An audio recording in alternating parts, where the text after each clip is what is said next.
Welcome to Impact Ready, a show dedicated to helping you elevate your impact in the world.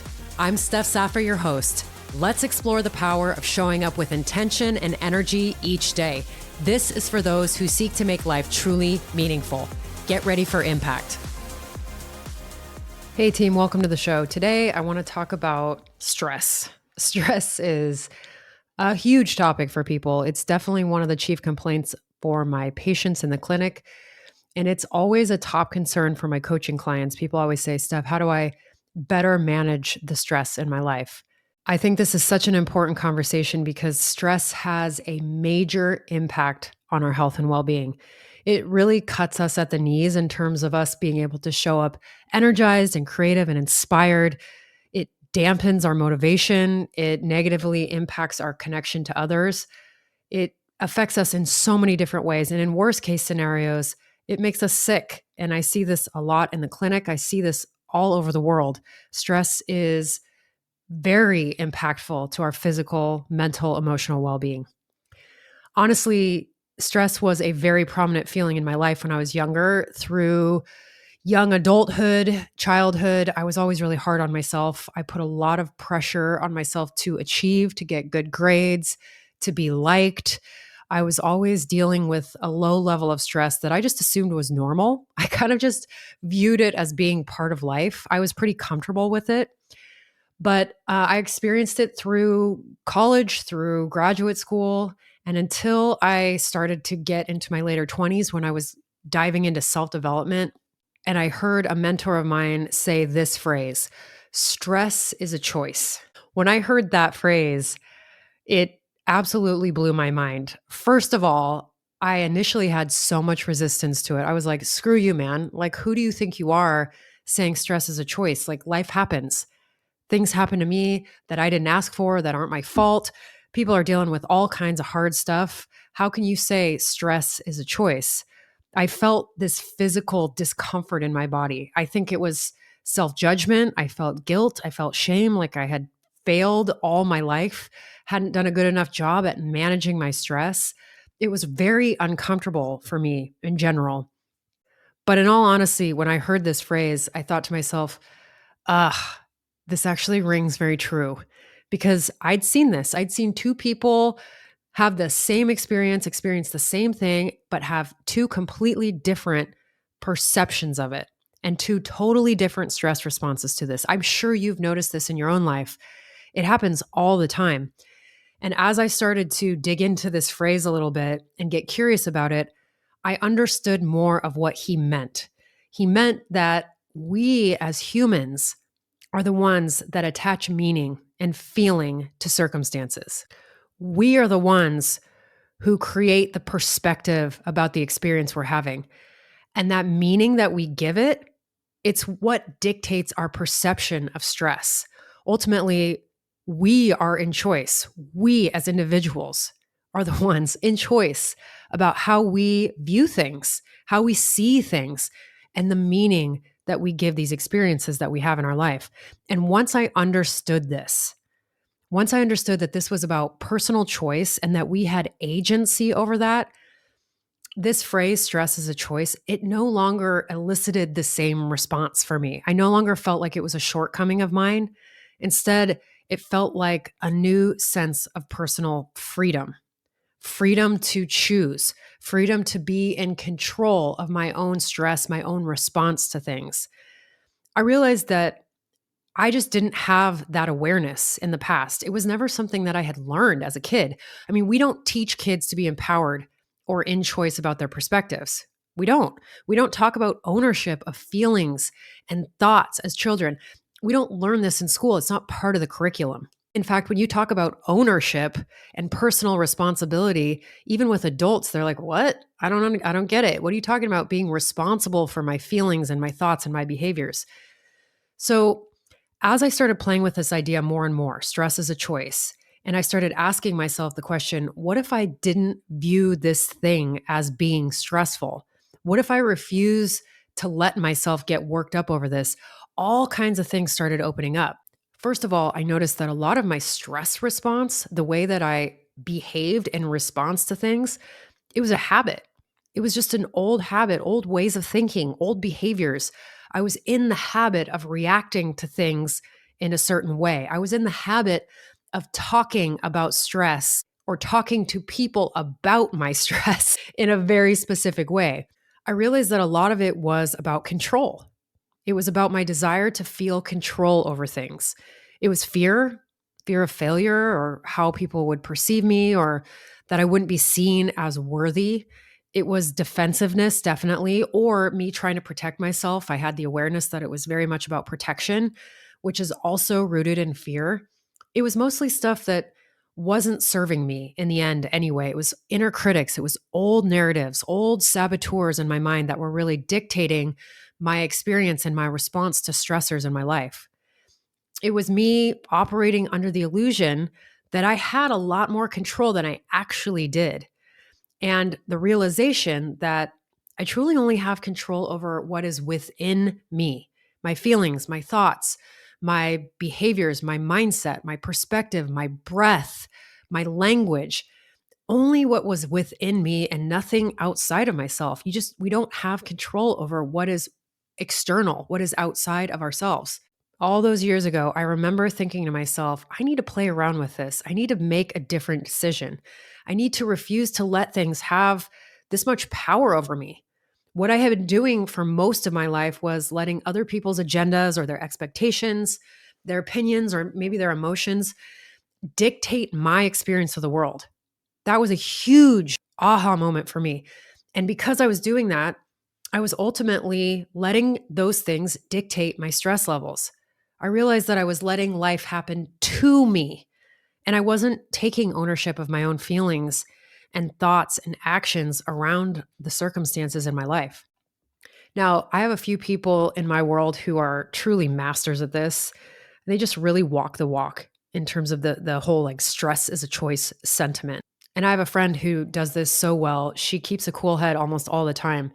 And I asked her about it. I just said, how do you manage to do this? How do you maintain this calm, cool, collected vibe all the time? And she was like, seriously, I just refuse to get worked up about anything. I delegate as much as I can, everything that I can in work and in life. I try not to micromanage people. I don't spend a lot of time telling people how to do things or what to do. She said, I've learned it's better not to be a control freak and just let people figure things out. Not only does it make things way less stressful for me, but it gives the other people in my life true ownership of their role, their part of the job. And that was massive for me because that's kind of what I had been fighting against my whole life. I had, in my attempt to control things, actually been making more work for myself, causing more stress for myself. And so, this idea of releasing that and actually having people feel more empowered and having skin in the game, that was a huge, huge moment for me. But, many people struggle to do this. We've seen this a lot in society, but it seems like nowadays, especially, people will wear their stress or their busyness as a kind of badge of honor. I mean, I've seen this over and over again. Whoever can be the most stressed or the most busy wins the productivity and the effort award. Like it's some kind of a reflection of how important they are, how many responsibilities they have. I know you've seen this before. It's rampant in certain corporate cultures or different industries. But in reality, underneath all of that, there can live a lot of resentment, frustration, burnout. It has a huge impact on our physical and our mental health, this constant stress, constant busyness. I mean, stress can break you down. Many of my patients in the clinic over the years, they've had crises in their health that have made them reevaluate their relationship with stress. They've seen that stress was the cause for a lot of their health issues, or that stress prevented them from healing the way they wanted to. It happens all the time. I know that you've seen this too. Stress and fear have massive impact on our health, on our cellular energy.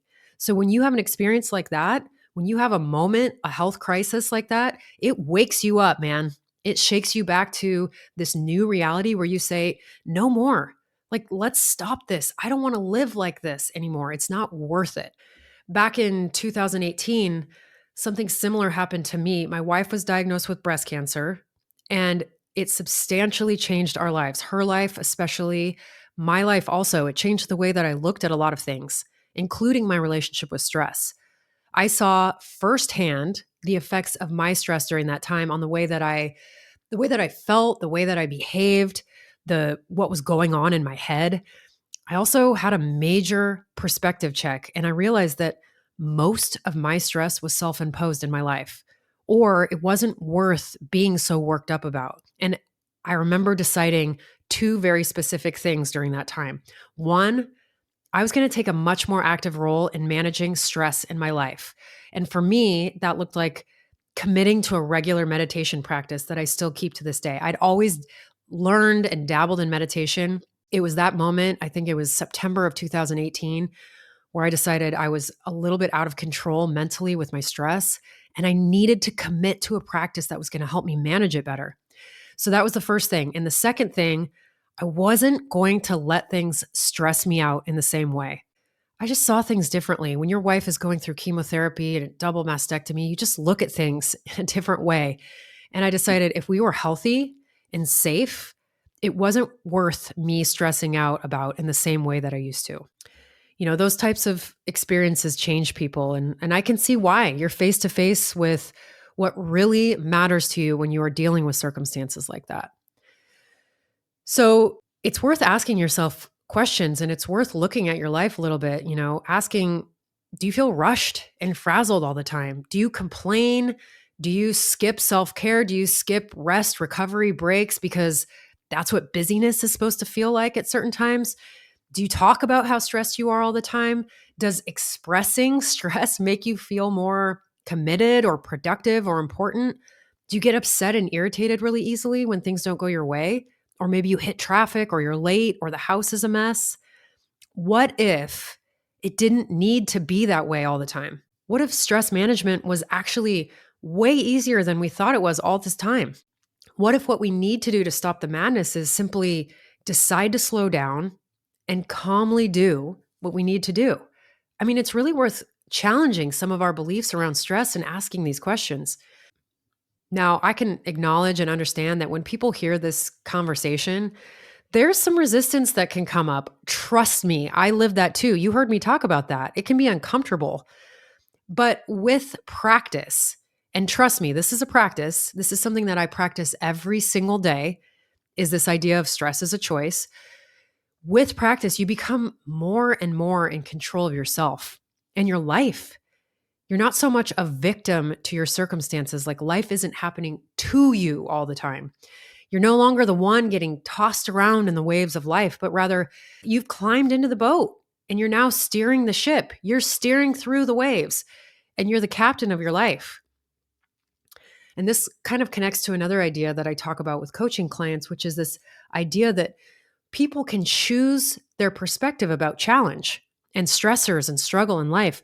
We can choose to view challenge as an affliction, something painful or burdensome, where life is happening to you, it's happening to you, or we can choose to view it as an asset, something that feels valuable, something that will lead to growth, and it can be an opportunity for us. So it's all about being in choice.